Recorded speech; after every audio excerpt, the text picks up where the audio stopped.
Hi, I'm Tim Hughes here. I'm the CEO and co-founder of DLA Ignite. With me today, I have the other co-founder of DLA Ignite, Adam Gray. Hello, Adam. Hi, Tim. I must say that although I've done loads and loads of live streams and things, I'm actually really excited to be on a Tim Talk because I've seen the list of people that you have Tim talked with over the years that we've been together. It's just It's over 200. It's over 200 people, yeah. And it's a who's who of who's influential in the world of digital and marketing and business. So I am genuinely honoured. You're welcome. You're welcome. So today we're going to talk about why your marketing isn't working. Yeah. So just give us a brief outline of your career, because you're from the background of your where you sit is a bit of a giveaway about actually where you started your life. Yeah, well, I knew I was going to be a concert violinist, so I went to music college and I studied violin. And because of an injury and a lack of talent, I realised that wasn't actually the course of action for me. And then for many years, I kind of was in the world of business, in retail, and then in marketing, and then in consulting. So you ran you were in a hi-fi, and then you ran your own hi-fi shop that was opposite Harrods. And Indeed, which was very exciting. We got to meet some very interesting people, royal families and heads of state and celebrities and that sort of thing. So that was really great. But yeah, I realized when we were running that the thing that really excited me was getting people into the store rather than dealing with them when they were in the store. And one of the guys that was involved in the business ran a marketing agency, and then I ultimately went to work for him. And that was great because I was then traveling the world and helping large clients sort of implement these ideas. Then I ran my own agency, and then whilst I was running that agency, I saw that, well, to move on to our topic, I saw that marketing was becoming rather a lottery. So you'd run a campaign that would be massively successful, and then you'd run a campaign which would be absolutely dead, and then you'd run a campaign that'd be absolutely dead, and then you'd run a campaign that'd be successful, and there didn't seem to be any rhyme nor reason. So up until that point, it had been very much cause and effect. We run this kind of campaign at this time of year. This is the result that we would expect to get, 20% yield or whatever on that campaign. And then that didn't seem to work anymore. So sometimes you'd get a following wind and you'd get some success, but a lot of time you wouldn't. And I saw at that point that social was up and coming in the world. So I wrote a book about it, thinking the way that I will monetize myself is not by building a business that I can sell, but by becoming famous so I can charge loads of money for it. And then I was recruited into Oracle, where ultimately I met you. And the rest, as they say, is history. You know, when we both left Oracle, we both had this kind of epiphany, I guess, that there was nobody filling our niche in the world, helping businesses deploy social. And I think that what's really, and I think what's really interesting is that every organization that I have had any encounter with, when I was at Oracle and since we set up the business, every business has assumed that social is a marketing broadcast channel. Yeah. So they run campaigns on their owned properties, and they maybe get engagement on those, particularly in the B2C space. They maybe get engagement on those. You know, Nike, Aston Martin, Rolex will all get lots of engagement on their brands because they're loved brands because they're loved. Yeah, built up a huge following. In the B2B space, much less so. But even so, that's kind of missing the point, because that's taking it's I guess a development of the thinking that we'll do it in newspapers. You know, we'll push our message out. We'll do it on radio. We'll push our message out. We'll do it on television. We'll push our message out. We'll do it on the internet. We'll push our message out. We'll do it on social. We'll push our message out. But now people have choice in a way that they've never had choice before. Yep. And now you don't have to watch TV at the times that previously you would have had to have watched it. When we were at school, You know, you'd go into school on a Tuesday morning and you'd talk about what you watched on TV on Monday night. And now the world doesn't work that way anymore. Yeah. People consume things in a different way. People are more educated about what they're buying. It's very easy these days to find who the competitors of any company are.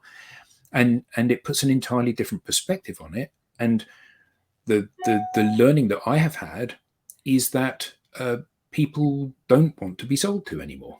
It's as simple as that. You know, they want to feel that they're empowered, don't they? Yeah. So we've had a lot of people come to us who have said marketing doesn't work anymore. And I know when I ever say this, people always say, yeah, but it's their marketing that's not working anymore, because people hide behind the fact that of course, my marketing is working. It's you that's the problem. So why is it that you think that marketing isn't working anymore? Well, my own experience on this is that it doesn't have any predictability anymore. You know, so when we started the business, obviously one of the things we wanted to develop was a program and a process and a rationale that was predictable and repeatable. Because the fact that I posted something and it went viral, that's not a business, that's luck. You know, if you can post something where you get a reliable yield from that every single time, that's something that you can build a business on. So our own learnings have told us that the traditional ways of marketing that were so volatile in terms of their success or failure rate weren't effective anymore. Then I remember that somebody who subsequently has become a champion of ours, that was head of marketing at one of these businesses, we sat down with her and she said, to be frank, guys, marketing doesn't work anymore. And we just thought, well, it showed incredible bravery, but also insight to say, you know, I've been doing this for 20 years and it's always been done this way. And I'm not going to do it that way anymore because it isn't delivering what I consider to be reasonable results anymore. And you know, she was using email marketing as a mechanism. And she said, and I don't know what the figures were, but gradually, you know, that the email marketing just it flatlined, didn't it? And you wanted to get the defibrillator out to bring it back to life, but it was beyond the point, and we know why. You know, and this is the irony of this stuff is that you open your email client in the morning, and in it there are 20 unread messages, and during the course of the day another 20 or 30 or 50 unread messages arrive. All of them are from people saying the same thing, which is, I've got a great product, it'll solve this problem that everybody's got. And everybody says we are customer focused, we are reliable, we're in the top quartile, we are exceptional value for money, guaranteed result. Everybody says all of the same things. So when 20 people are telling me they've got the best product, why would I believe any of them? And you know, we all delete those things, we all block those senders, we all put them into the trash bin and mark them as spam. And then we go into work, we sit down at a desk and we commission exactly those same things that have annoyed us up until the point that we've commissioned them. And there is an awful irony to that, isn't there? So why is it that you why let's take advertising. So why do you think that advertising doesn't work? Well, I think it doesn't work because it's not believable anymore. You know, once upon a time there was, and maybe this is my rose-tinted glasses and the age I am, there was honor. You know, we've got the fastest car in the world, or we got the best handling car in the world. And if you said that, it would be because it was true. And now, you know, we have alternate facts. You know, so your car might have gone around the track quicker than mine, but mine's still the fastest car. And so none of the narrative which is given is believable. And I think from an advertiser's perspective, the problem is that there aren't 2 commercial TV channels anymore. There are hundreds of commercial TV channels, tens of thousands of publications, an infinite number of websites, all of which you can place your advert on. So rather than talking to, as you would have done during the Morecambe and Wise Christmas special, 25 million people, you're now talking to 1/25 millionth of that audience because everybody's so distributed and scattered across these different channels. So there isn't the opportunity for you to spend enough money to get the coverage you need to overcome the fact that 99.99% of people don't engage or believe the stuff that you're sharing. So why don't I? So if I just advertise on social, so if people are on social media, let's just assume that for a second. Why don't I just put all my advertising into social?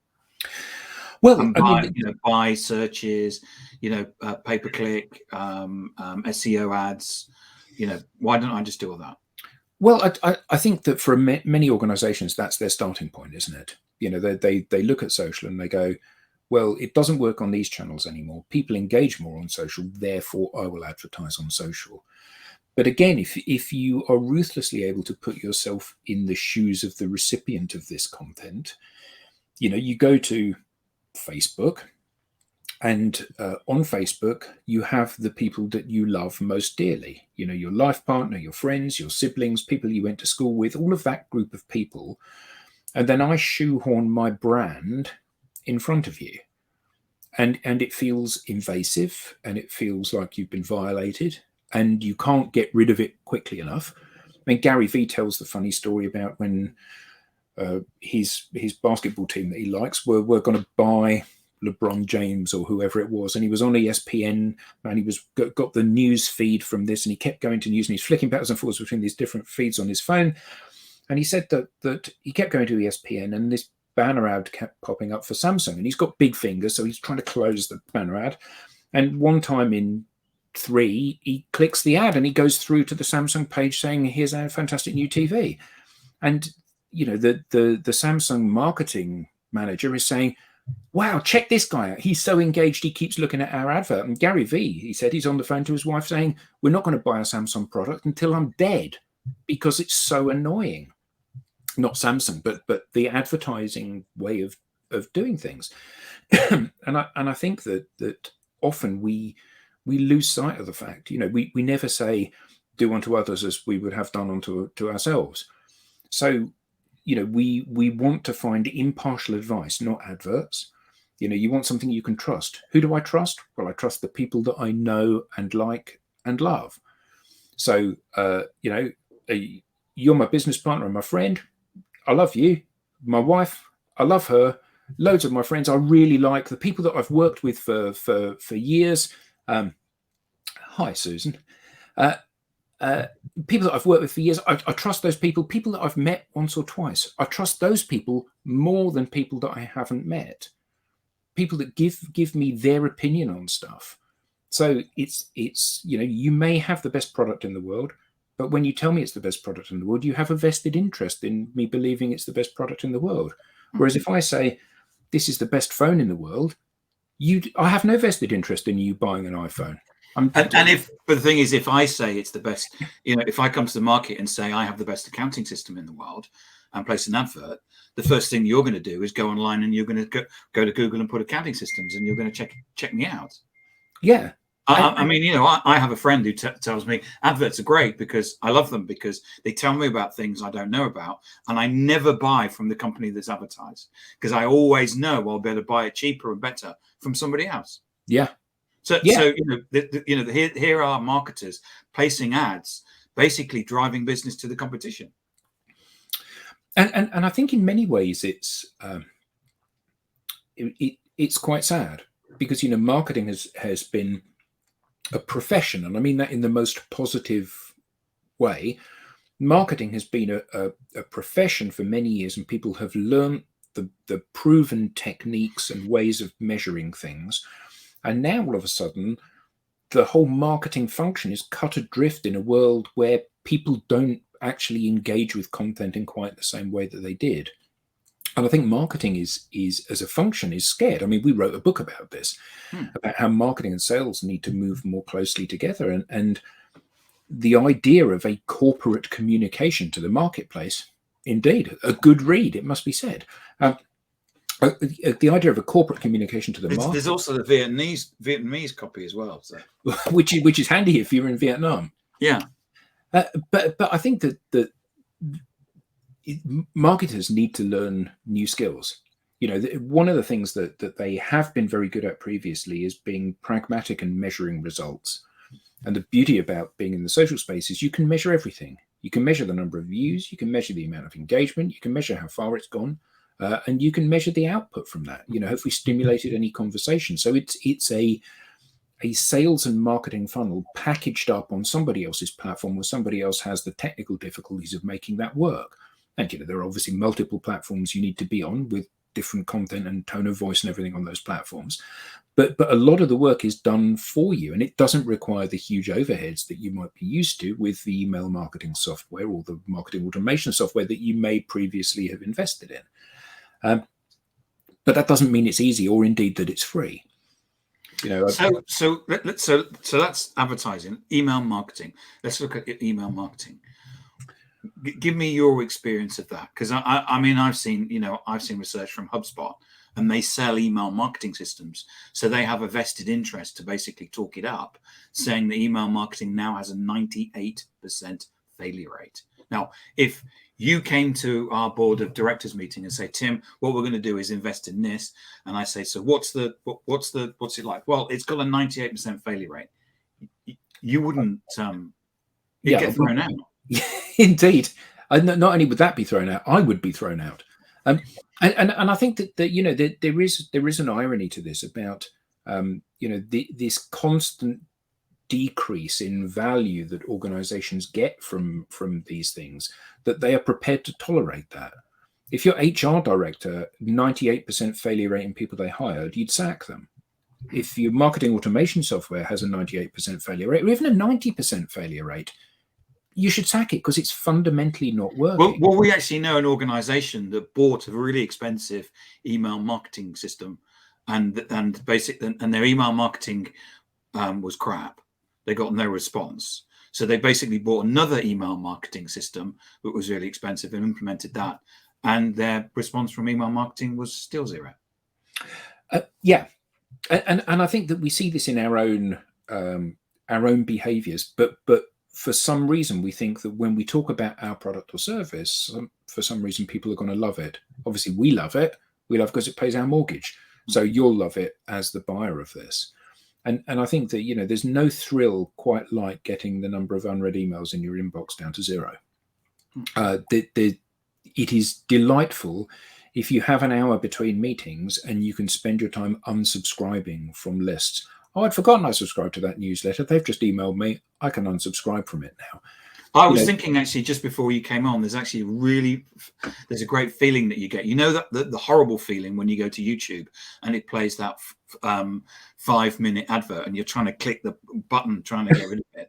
Yeah. There's also that thing that when you unsubscribe, and you get and there's a little MailChimp logo saying that you've unsubscribed, and you go, yeah, I won't get that again. Yeah, and I think that our own resistance to engaging with email is a metaphor for exactly how most people behave. Nobody says, what I'm looking for is 20 cold emails from people I don't know today. And yet, even though we as salespeople feel that way, we still send 20 cold emails to people hoping that for some reason they'll view it differently, and they won't. And that's evidenced by the fact that cold emailing people is like cold calling people. They actually want to get you away as quickly as they possibly can. You're going to get a 0% response rate. And yeah, of course, there will be the anomaly. There will be the outlier. I remember that, I phoned last thing on a Friday night to that company, and the only person in the office was the chief exec, and they answered the phone and they said, okay, it's Friday. I've not got anything to do for a little bit. Why don't you pitch me what it is you've got? And I pitched them, and it was a fantastic deal, £500,000 straight up, and they've been the best client we've ever had since. And you go, yeah, fantastic. I'm really pleased for you. How many times has that happened? Well, once. When did it happen? Well, 1997. Okay, so it's been some time since this has happened, and you acknowledge yourself it's by luck. And I think that the what we do is around creating a process that has an inevitable end result, which is that you get more conversations from people that want to talk to you. So there was I'm on an email list of a cold caller, and he described people who talk about inbound, so talking about social, as charlatans. He did this about 2-3 weeks ago. What would you say to that? I would say the proof of the pudding is in the eating. We've worked with a number of people now, and in fact, as you know, Tim, because we were delivering this workshop to a client, we began by saying, if you do everything that we tell you to do, we promise you will be successful. Now, there's an awful lot of ifs in that. You have to do everything, and everything is an ongoing behavioral change. But what we can honestly say is that in all the groups of people that we've worked with, those that have done everything they are supposed to do have benefited from doing so and feel that they're in control of their pipeline, that they have more opportunities, that they're spreading the risk amongst the organizations that they're talking to. They're not relying on very few, and that they know that if they post more stuff, connect to more people, send more messages, refine the way they convert those messages into Zoom calls or face-to-face meetings, they will increase the pipeline that they have. And they're confident of that, and we're confident of that. And I think that cold callers, yeah, you can be lucky. You can get through to the right person at the right time, but luck is not a good strategy. What you need is something where you say, if A, then B. And we know that if you double the number of connections that you have, you will double the number of people seeing your content, which means that you will double the number of times you'll happen to be in the right place at the right time. If you write better content and you double the amount of engagement you get, you've doubled the number of people that you know who they are, that you've then got a reason to send them a message that says, "Hi, Tim, thanks for liking my post yesterday.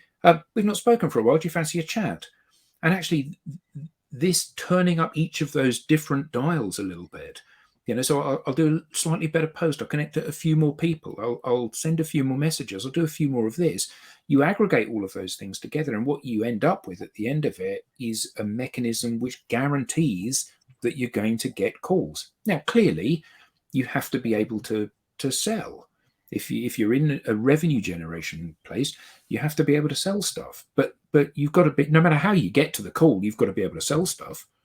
And I think cold callers are often really concerned about this, because when we've said cold calling is dead, they think what we've said is the telephone is dead, which it isn't. I would rather have a telephone call with you than exchange an email message with you or a LinkedIn message with you. But what I don't want is a cold call. I want a warm call, a call where you know who I am, you know what it is we're going to talk about, and you're looking forward to having that conversation with me. And the problem with cold calling is that inevitably, when I cold call you, it's going to be at the wrong time. You're going to be running out the door, or just about to have your dinner, or just about to jump on a Zoom call, or just halfway through reading something, or it's never a good time for me to take up your time. And I think people are much less tolerant of that than they might have been a few years ago. I don't take cold calls. I just don't, because the whole thing, we all know it just smacks of manipulation. And, they'll have some sort of spreadsheet where the questions and it builds down to the answer has to be yes. And so the only way that you can get rid of them is basically to tell them to F off. And I just don't have time for that. So I never take them. And if anyone wants to talk to me, they'll leave a voicemail. But I think the cold calling is, it's not so much the calling thing, it's more the cold thing, isn't it? It's the fact that I'm making assumptions. I can solve the business problems that you have. You've no idea what my business problems are. Or I had a guy cold call me and said, I've got an app that allows to, what we can do is that you put in the dimensions of your office car park and we can get more car parking spaces. And I said to him, I don't have an office. And he said, doesn't matter about that, but we've got this. And it's like, look, mate, we don't have an office. You can't sell me anything. In the whole point of sales is you only have 200 days. So stop spending the 200 days trying to convince me who isn't going to buy anything. And that's the, it's like you're just trying to manipulate people into buying stuff. And I'm just not interested in all that shit. Well, I mean, I think the one that I get more than any in terms of cold outreach from people is, would you benefit from a constant stream of warm leads? To which my answer is always, I've got a constant stream of warm leads. That's what happens as a byproduct of me being active on social with a large network, is that I've got a constant stream of people that want to talk with me. So what can you bring me that I haven't already got? And I think that this is the thing, isn't it? It's, for these people, it's a numbers game. And the big hitting sales professionals will tell you it's all about your research. But the stuff that I can research about you actually is nothing compared to what I'll get from having a conversation. And in order to win the right to have a conversation with you, I have to become somebody that has some rapport and some closeness with you. And I can't do that by picking up the phone and cold calling you, because instantly you're trying to put up barriers. So I need to find another way. I need to engage you on something you want to talk about. You love music, I love music. Okay, let's start there. You like cycling, I like cycling. Let's move on to that. And when I can demonstrate that I'm the same as you, I understand some of the things that you enjoy. We debate the fact that I hate the wall and you love the wall, or whatever the conversation is. That's where we forge the relationship and the friendship. And then maybe there's an opportunity at some point for us to work together. But the great thing about doing this in that sort of macro rather than micro level is that I don't need to close you today, because as long as I'm the right person with the right product to solve the problems that I know you have, and we've got some sort of relationship, you will buy from me. Maybe today, maybe next week, maybe next year, but at some point you'll be ready to buy, and then I'll be the person that you'll want to buy from. And I think that so often it's about, walking along the line of people. You're going to buy? No. Are you going to buy? No. Are you going to buy? No. Are you going to buy? Yes. Oh, great. And it's that numbers game. And it makes people feel that they are literally just a number, doesn't it? Adam, thank you so much for popping in today and talking to us on Tim's Talk. It's been a pleasure. It was a bit of an experiment, because it's our first one on our company DLA Ignite LinkedIn page. We've just got LinkedIn Live capability on it. So, and it's good to see that Susan Brown popped in. So somebody out there has seen it. So we'll see what happens. It'll be interesting. I'd love to get people's feedback in terms of what they would like to see us producing in terms of format. Because, there's the breakfast burrito, there's a digital download, there's the Tim Talk. We've got a possibility to do something else using this LinkedIn Live stream. And it'd be interesting if people come up with suggestions. That's a very good idea. Yeah. And we're flexible enough to do most things, aren't we, if people want them? Well, within reason and legality, yes. Well, thank you very much indeed. Thanks, Adam. It's been a great chat. Thank you. Yes, thanks, mate.